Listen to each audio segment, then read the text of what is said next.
మహాపరిశుద్ధ ప్రేమ తండ్రి, ఇదిగోనే ఇక్కడ ఉన్న ప్రతి అప్పుల సమస్యలు ఉన్న వారిని చూడు ప్రభా.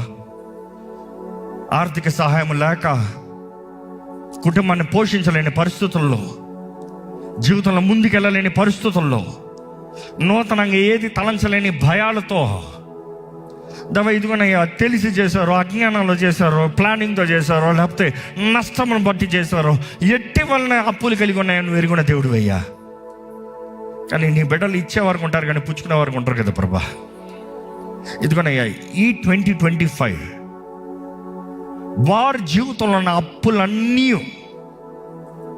నువ్వు అనుగ్రహించబోయే జ్ఞానం బట్టి, నువ్వు అనుగ్రహించబోయే సహాయాన్ని బట్టి, దీవెనని బట్టి, వారి చేతి పనిని ఆశీర్వదిస్తున్న విధానాన్ని బట్టి వారి జీవితంలో ఉన్న అప్పులన్నీ యేసు నామములో కొట్టివేయబడునుగా కానీ ప్రకటిస్తున్నాను. నాడు నీ దాసుడు మరణించాడు, అప్పులు వాడొచ్చి నా బిడ్డలను తీసుకెళ్ళిపోతున్నాడు అన్న పరిస్థితుల్లో ఆ విధవరాలు వచ్చి పెట్టిన మొరకి నీ సేవకుడు ఎలీషా ఇచ్చిన జవాబు, నీ దగ్గర ఏముంది?